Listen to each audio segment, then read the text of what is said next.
Hey guys, how's it going? Welcome back to my YouTube channel. I hope everyone's having a fantastic day today. I just about had enough of this heat and now there is a thunderstorm and it has made me so unbelievably excited. Now today, we have not done a TikTok mums behaving badly in a little while. Now I do preface this by saying that not every single person that I feature in TikTok mums behaving badly is behaving badly. It's kind of up for interpretation. I mean, there are definitely some which are very obviously like, what are you doing? And I don't care for the get a job bullcrap because it is a job. Social media is a legitimate job for a lot of people. Mum who got like a year-long ban from Disney, that case is a little bit more, is she behaving badly? Is she not? I just like to name it this because it's a compilation of things that I've seen over on Mum Talk side of TikTok. I am a mum, I'm a mummer too, and a lot of mum content gets recommended to me, and the mum content that I enjoy is the mum content where there's a little bit of drama. So we have got 3 different creators today. We have got one which pretty much most of you know about, the resilient Jenkins. I wasn't going to do a full video on this because there's only one particular thing that kind of caught my interest in what they're doing. They've now decided to do a GoFundMe to raise legal fees. I'll try to guide you through as best I can. Number 2, we have Monica. There was a little kerfuffle that went on at Disney in Florida. And she comes on and she says her side of the story. This had resulted in a year-long ban, maybe even longer. And then the third but final person, we have got Carissa Collins, that woman who has like a ton load of kids, and the eldest look particularly unhappy that they keep on having more kids. We've got a video on that one, and that's a little bit of a trigger warning, but that's the one I'm going to get to last, so you're going to have plenty of opportunity to back out of that video if you need to. Anyways, So I thought we would start at the resilient Jenkins before we move on to Disney Lady. Now, resilient Jenkins, family of 7 living in 1 bedroom. Everyone hates when I do recaps, so I'm going to try and not recap them as much as I can. They're basically a family of 7 who live in a motel, hotel, holiday inn, and they are massive all-time grifters. They refuse to go and get jobs, although Drew, the dad, supposedly now has got a W-2 job. The reasoning why they didn't want a job for so long is because child support payments were being garnished from his wages. So yeah, but they have now decided to go get a job. I'm guessing because essentially they are stopping Andrew's oldest son from actually seeing his mum, and this has been going on for a little while. So the mum, Desiree, has had a ton of support online, has had like thousands and over $10,000 at this point sent to her for legal fees. It's very, very, very hairy. There was never any formal custodial agreement. They basically just like took the boy and then moved, and then Stephanie got involved, and then contact was then cut off. It's very hairy. Stephanie has like badmouthed Desiree. One minute she's badmouthing her, and the next minute she is like sending her text messages saying we should be civil, we should, we want to help this child reunite with you and all this. Well, now she's turning it around again and setting up a GoFundMe because they don't want the child leaving the motel, hotel, holiday inn to go and live somewhere that, is far more stable. And the funny thing is that $123 has already been raised, and their goal is 3.5k. I can't remember how much money they said it was for a retainer fee for a lawyer. I think it was 3.5k, but I could be wrong. My memory is really shoddy. It says, "Hello everyone, we hesitated starting this GoFundMe due to the amount of hate we have received, and simply because we really wanted to try not to ask for anything from anyone. We were trying to do it all ourselves. But we also see the amount of amazing supporters who have reached out and offered to help in any way they can. We are reaching out to our supporters in hopes that together we can raise these funds to have just as much legal assistance as the other party. We need our supporters now, more than ever, to help us ensure we can maintain the safety and placement of a kiddo who was and is perfectly happy with his family. Please be assured any funds we receive will be used solely to help us secure legal assistance and benefit our children. Any funds we use, we will share legitimate receipts and keep records with our followers. We have no intentions of mistreating any kind of help we are offered. We truly can't thank you guys enough for sticking by our sides and supporting our goals. We will remain honest, open and transparent with our community. Thank y'all for being you."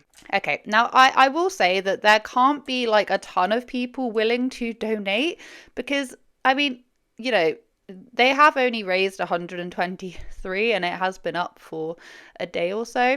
Also, just speaking from some experience, obviously I don't have experience being in the States. I'm just talking about it from the UK. When you're talking about children and custodial battles and things like that in court, as someone who has been in that situation with my own children and their dad, although we did reach an agreement and whatever, this was years ago, not going to get into it. That is just the tip of the iceberg. The amount of money you can pour into these kinds of things, they're saying, like, which is exactly what people had to say about the Desiree, the mum. You're paying money for a lawyer and you have, bulk load of paperwork. You're still going to be billed for the time that it takes for them to do it. Like, 3.5 is just a drop in the ocean. What are you going to do after you secure that 3.5 and then you then get billed like 5k, 10k because of all these various different things? Now, they did go on and they did a live, and I saw a repost of this live where they admit that they are not law savvy. They said that they are not law smart and that they just want to have someone there. I'm carrying around a lot of Drew's past that doesn't have anything to do with me, and it's affecting me in ways that should not be affecting me. Mind you, I don't even get a voice in this courtroom. So what? That doesn't make no sense. I don't got any of the same resources. We should have somebody on our support team as well who's Is it good? who's helping us in that courtroom. Me and Drew are not law smart. We need that kind of help. It shows you're not very law smart, because that is just the tip. That is a drop in the ocean compared to what you're actually going to have to spend. However, they did say that Drew does in fact now has a job, and they are aware the wages are going to be garnished. Child support will immediately be garnished from that W-2. And that's not anything either of us want to stop. It's going to happen, and that's perfectly fine. Oh, yeah, I never fought it before.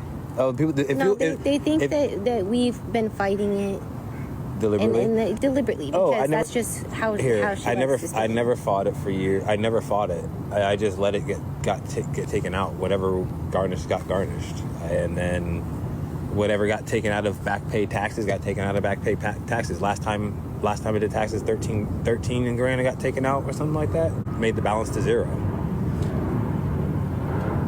Yeah, that's never been something. I mean, believe it or not, like, we've been open about it. We've admit that we could have done things. Anybody could have done things, make better choices in their lives. We will fully admit we could have made better choices that maybe we wouldn't have ended up homeless. Yeah. I think he said 36 hours. Have I got that one correct? I feel like he could do a bit more. I would also say that the only time that he was overly animated in this whole live, the clip that I saw, was when he was talking about his games. That's the thing with fucking those, like, basically heavy on mobile games too, like phone games, is they're set up, like, think about like slot games, they're set up for you to win, to win and do good for a certain amount of time, and it's gonna take it from you, and you're like, oh man, I want to keep playing, but I can't keep playing this one because I ran out of fucking everything, and then you're like, okay, I'll just find another one like it, and the next thing you know, you've played through 40 slot games, or 40 idle farm games, because you're like, oh, this thing goes well, so instead of like any other game where you just make a new account or make a new character, you can get down a new game. That's how that is. Anyways. Your children's livelihoods are at stake here. Focus, please. Stop talking about games. There was also that rumor, speculation, whatever. I don't know if it's real. I don't know if it's not.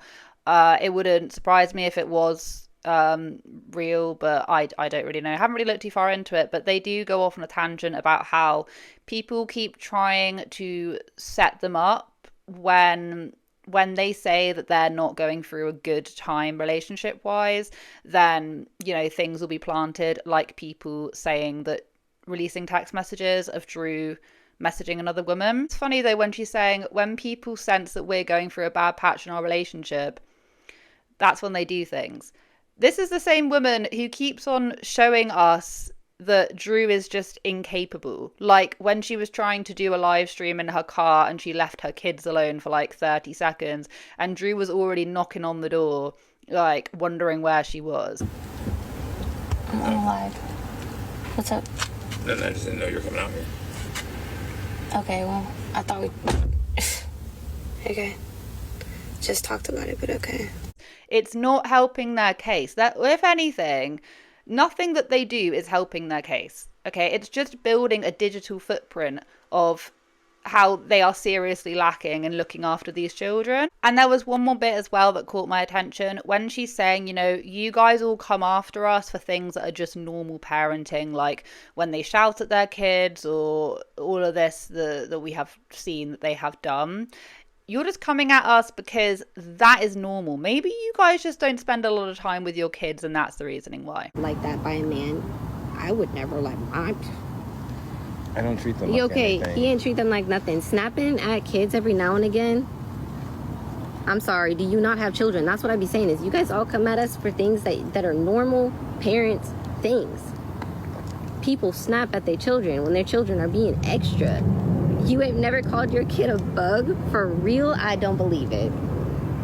Or you're just you're not interacting with your kids enough. That's what I believe. I believe you got your kids stuck in some room that you're not interacting with them. Because guess why do you have this much time to even make this many videos is what I'm wondering. Okay, my kids are all up in my stuff. Some days I don't even get to make a video because I'm with my kids. What I will say to that is that yes, do parents lose their temper? Yeah. Can't sit there and tell me that you never just a little bit lost your temper and said something that maybe you shouldn't have said, or raised your voice and you regretted it. Do you know what I mean? Like, it happens. We're humans, all right? We are humans, and I do believe in that. Okay, obviously to a certain degree, I do believe that. But their circumstances are not normal. Hate using that word normal. But their circumstances are not, it's not a normal situation for kids to be in. Like all 7 of them cramped up into a small motel, hotel, Holiday Inn with like massive stimulation going on all the time with the different TVs, and you know, them sleeping next to the onion isn't particularly the greatest way to raise your kids. So if you then add on shouting and parents arguing like they're saying and raise voices and threatening whatever this and that, if you add that on to already an overstimulating like just mess, then yeah, that you cannot then say, well, we're just doing what normal parents do. Your situation is not normal. People are obviously going to feel a certain type of way, like give the kids a break, right? Give them a break. They're already struggling. That's not fair because of something that you guys have decided to do. You guys have put them through this, right? No one else, you guys, and you guys are still continuing to. But yeah, I hope I made my point really clear on that one. That is a wrap. We are over and done with the Resilient Jenkins. Moving on to the next topic. We have got someone called Living with Monica, and the original video came up on my FYP before her explanation did.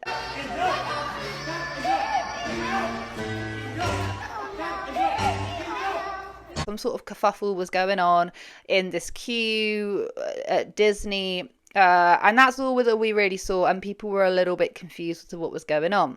Now, Monica comes on and she breaks it down. Now, it's a very long video. I think it's about 10 minutes, so I'm going to give you the cliff notes. And then also, I found this woman who graduated from law school who gives her legal perspective on it, which is actually ultra helpful because, like she says, you know, words like assault are getting flung around when really people not really understanding the premise of what that entails. Okay, so Monica comes on and she says that she is with her child, who is a very, very, very young child. They've got a stroller, and then she's with her cousin. She's with like a small group of family in line.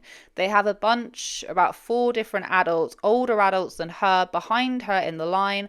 And apparently what the video footage didn't show was that she was being taunted pretty much the whole way around. They kept on making comments, they kept on like prodding and poking her, and she gave them quite a lot of warnings to leave her alone. So my son is looking at these little slap-on wrist thingies, and he's like, "Mommy, I want this." And I'm like, "Okay, which one do you want?" And the line is moving. Not that far. We're not going nowhere. It's a line. Relax. So they're like, "Hello, the line's moving. Are you guys gonna go?" And then I'm like, "Yes, give us a second." Like, my son's trying to grab something, but my cousin's wife goes and just takes the wagon and continues the line. So she keeps going in. So I'm over here. We have to go. I finished grabbing the thing. We go back to the spot where we were with our family, wife, and my son. And they are still making comments in the line behind me. I'm ignoring them. Obviously, they're tourists who don't know how to act. So they're saying stuff in Spanish. I speak Spanish, so I just kept ignoring it. So I was like, whatever. We finally get to the front. Once we get to the front, they say, hey, next person to the register. We get to the register. Well, my cousin's girl gets in the register. I'm with the wagon. I'm turning the corner and I'm trying to get in. My tire gets stuck. The group behind me, the 4 people, 2 men, 2 women, they're like, hello, they said next person, can you go? And I'm just like, oh my God, I'm done with you guys. Like, you're not gonna keep on harassing me about moving in the line. Like, I'm stuck. I was like, I have a stroller. It's big, it's flippers. Like, relax. So I go and I'm arguing with them. To me, I'm saying stuff to them. I don't remember what was said there. It was irrelevant. So I get to the thing. I'm shaking. I'm mad. And then I am at the register. I have my drink still. I have my annual pass. I'm showing it to the lady to get our discount while she gets her stuff. And then they're still laughing and making comments because the next register open was the one directly next to us. So they're right next to me saying stuff to me. So I'm sorry, upset. And I've been ignoring it this whole line, long line. Now, this is the part where it all turns south. He quite literally says to them, like, leave me alone, otherwise I'm going to throw my drink at you. And instead of them leaving her alone, which really they should have been doing this whole entire time, bearing in mind, like, it's not a bunch of kids, this is a bunch of adults. They decide to prod her even more. She ends up throwing the drink on them. And then the man decides to punch her and grab her. So they're right next to me, saying stuff to me. So I'm sorry, upset. And I've been ignoring it this whole line, long line. They said one more comment to me, and that's when I snapped. And I was like, you literally got a nose job, and you're still like, your nose job does not look good. And then she was like, and then the dude that hit me is the guy in the brown shirt. He's the one who tried to kick me in the video. So he goes and he says, Fea gorda asquerosa, like, I'm not fat, I'm not ugly, like, relax. Said, you are a beep and look at you, you're arguing with a girl, like.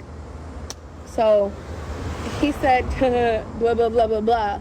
It was petty arguing back and forward, stupid comments back and forward. I was like, leave me alone, like, you're literally getting me so mad, like, I'm literally gonna throw this drink at you, so stop, leave me alone. Like, I'm shaking, like, I'm so mad.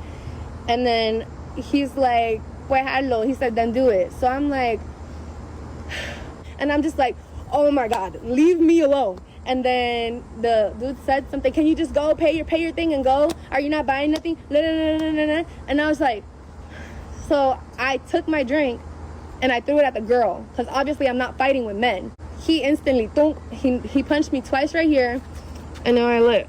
So he busted my lip. I could feel the blood while I'm hitting them. He punched me. He was right in front of me. He punched me right here and right here. And as soon as he did that, my cousin just came back from the bathroom. So I went and I hit him. I think I hit him like twice. And then that's when the tall guy grabbed me. And you hear me in the video saying, let me go. And then I backed up. And then he's still in my face screaming. That guy just tried to kick me. All men are screaming in my face. And it's like, yeah, of course I'm gonna react that way. I just got punched in the face by a man, and grabbed by the other one. Yeah, of course I'm gonna be hitting whoever's in my face. And my fight was originally with the female who's pulling him back. So yes, I'm gonna be trying to hit her too. Like, I was originally trying to hit you and you just let these 2 men come hit me. All went into complete and utter chaos. You saw the cashier. She was just shock and horror. Like, you do not expect to see that at Disney. The crazy thing is, for me anyway, was that after this all happened, one of her family members obviously took her kid away. So the kid was not necessarily witnessing this. And then what ended up happening was that Monica then tried to get her child back, and the Disney employee wouldn't let her take her child, like basically said no. So the employee goes, no, you can't leave, you have to stay here. And I'm like, okay, I'm not staying here. I need to get out of this building before I hit everybody in this place. So I was trying to get out and get air, and she kept stopping me to the point where I yelled at her and I told her, leave me alone, I need to get air. Then the employee holds my son. So my cousin, his wife, and the kids are right there. She tries to hold my son so that they can't let me go. And then another employee my cousin says, like, we have to go with her, this is her kid. And then they were like, no, you can't go. And then another employee told her, no, you have to let him go to his mother. So they let them come to me outside.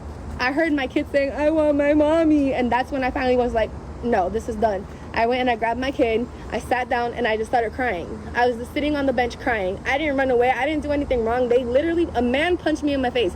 Yes, I should have never thrown that drink at him.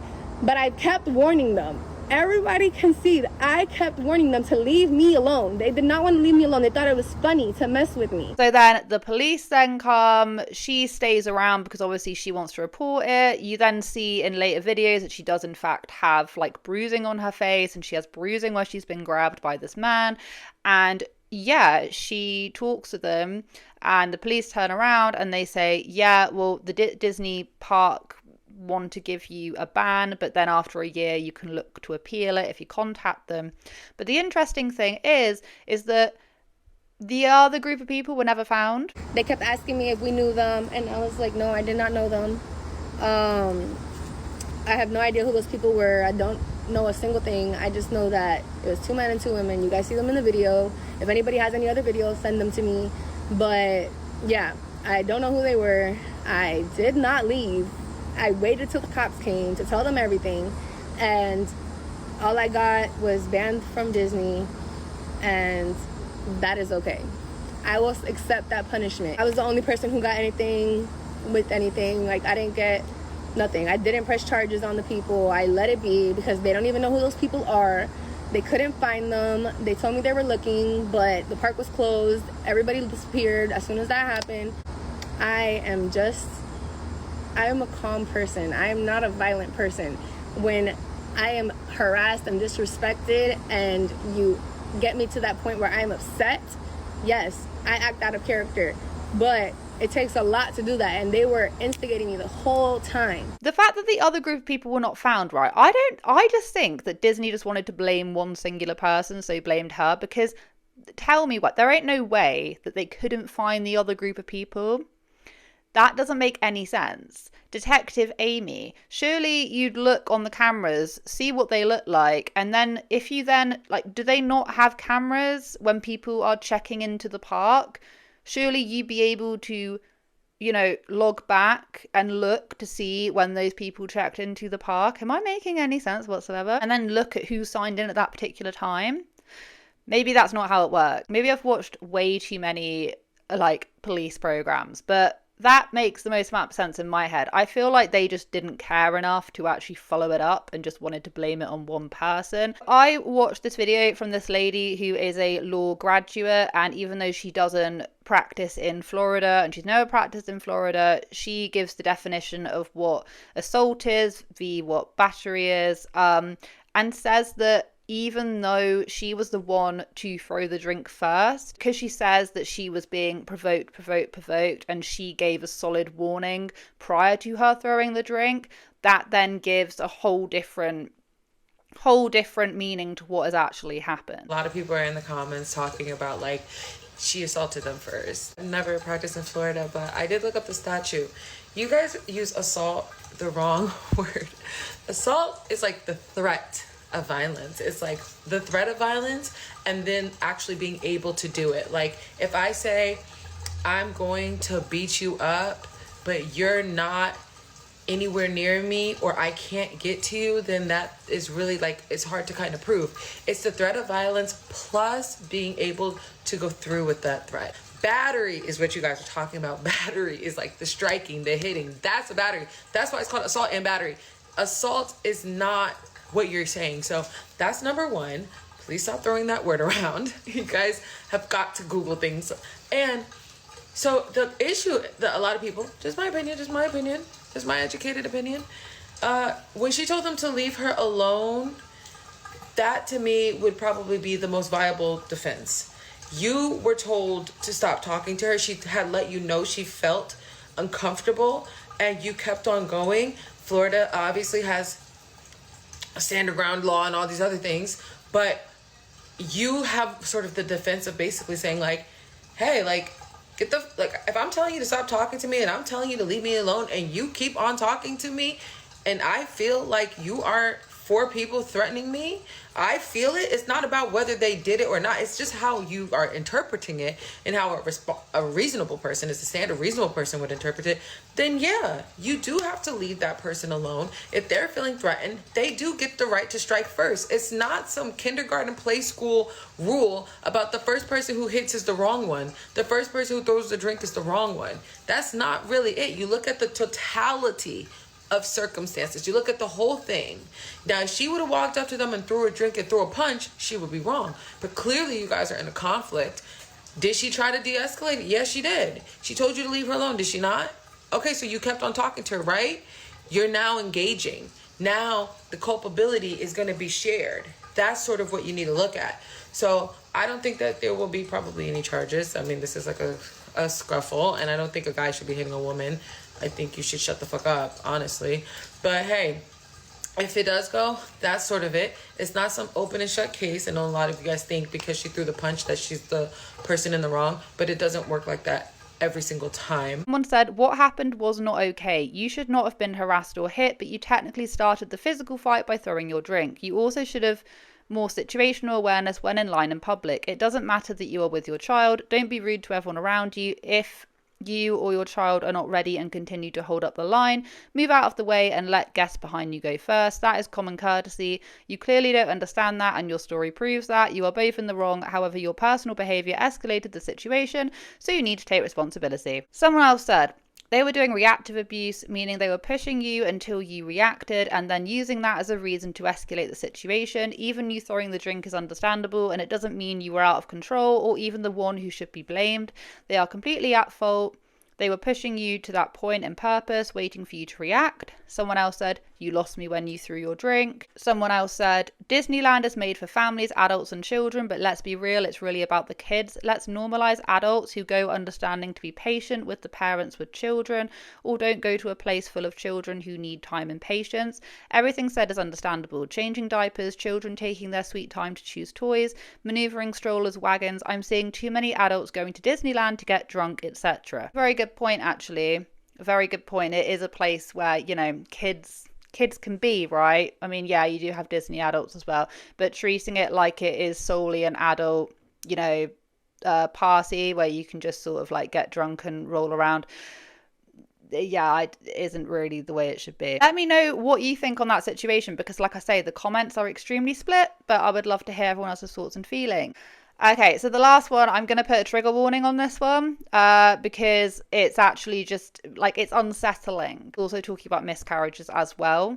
So if you don't want to hear about anything that could be unsettling that is also linked to miscarriages, then please click off now. And I love you and thank you for seeing me through to this point. Carissa Collins. So they are that family who the other month, there was a video circulating of them announcing to the rest of their kids that they were having their 12th baby, I think. All their older kids were looking really upset when they found out there's going to be a 12th child, because newsflash, they probably do a lot of the heavy lifting with the little ones.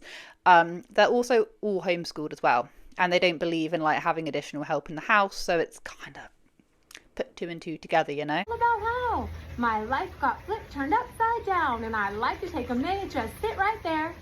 I'll tell you how I became a mom of 12 beautiful children. Children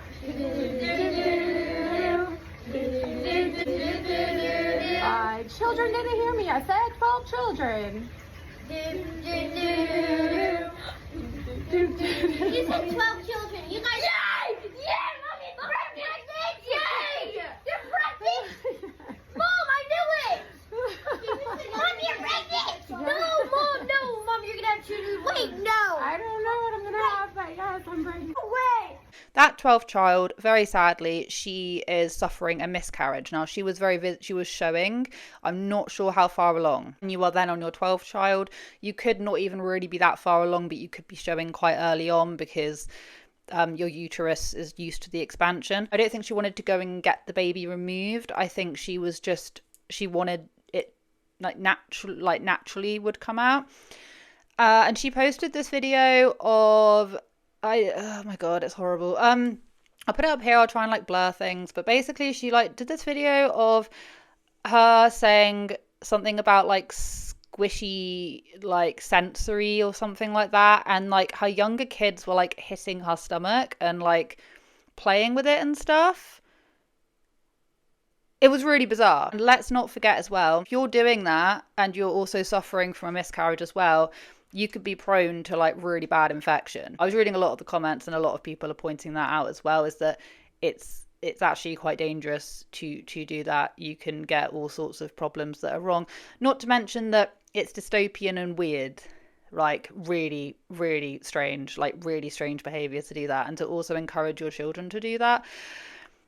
It was weird, and I'm not the only person who thinks that. There is a lot of people who think that. I'm 65. This is truly one of the most horrible, sad things I've ever seen in my life. Just wow, those children are living their trauma. Just horrible, horrible. Remember when our sibling died inside mum and we all slapped her tummy and laughed about it? Yeah, that was weird. This is odd. Come gather round, kids, and hit mummy's belly where your deceased baby sibling is located. It's a new game. Your oldest absolutely disgusted in the corner, as they should be. I don't feel like I need to add any more to this. But yeah, that was one of the more sickening things that I've seen on my TikTok in a little while. So I'm sorry that you had to listen to that. They've done some weird things as well, by the way. That's not a single event. But yeah, weird.